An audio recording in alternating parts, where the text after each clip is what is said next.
Itu salah satu yang diangkat pemerintah, jangan suka kunker. Sederhana itu, tapi kunker itu penyakit. Kunker itu penyakit, kunjungan kerja. Sekarang ini saya sering kunjungan kerja, tapi kalau saya kunjungan kerja yang bukan penyakit, yang sungguh-sungguh kunjungan kerja. Kalau ke luar negeri itu kedutaan besar tuh ngeluh loh, Pak, kami ini KBRI kerjanya hanya ngelayani orang kunker saja, padahal yang dipelajari tidak ada studi banding. Oh tuh DPR, saya pernah anggota DPR. Anggota DPR itu enak, setiap anggota komisi mendapat jatah kunker ke luar negeri.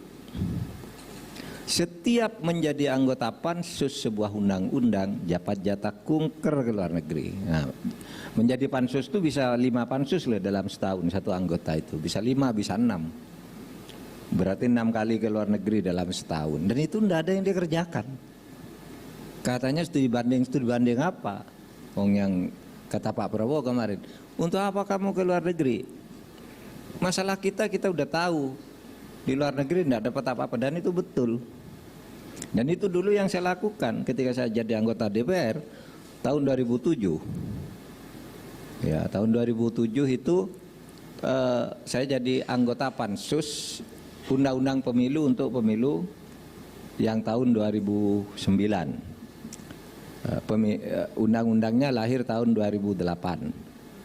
Pendaftaran pemilu mulai tahun 2008 kan April gitu. 2007 itu undang-undang. Saya di situ, saya anggota pansus. Nah, tahun 2008 saya pindah menjadi ketua MK.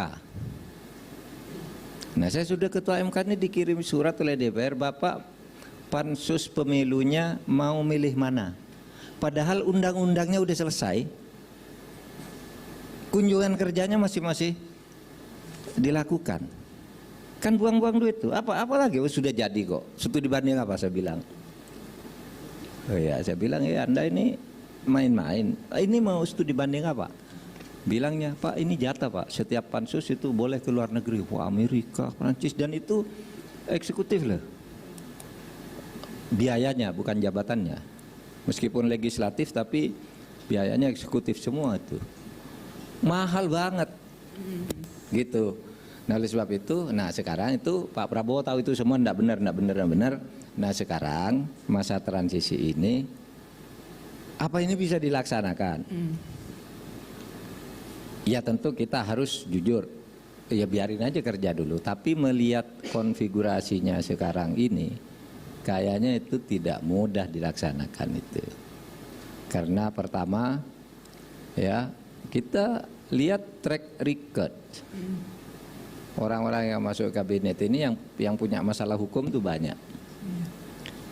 Banyak yang tidak ngerti ketata pemerintahan dan ketatanegaraan. Tapi itu bisa diajari lah. Saya dulu juga masuk baru kok, bisa kok akhirnya.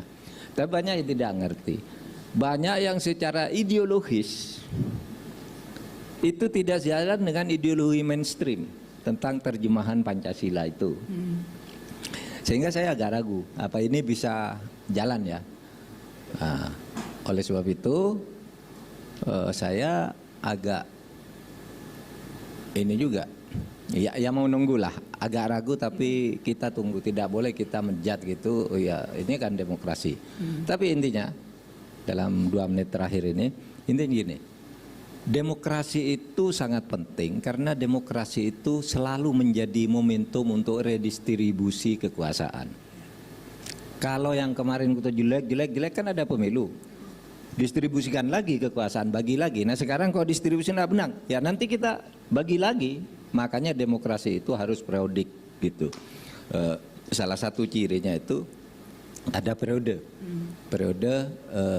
pergantian kepemimpinan, artinya kekuasaan itu bisa dibagi lagi. Nah proses membagi kekuasaan itulah permainan politik. Itu, terima kasih.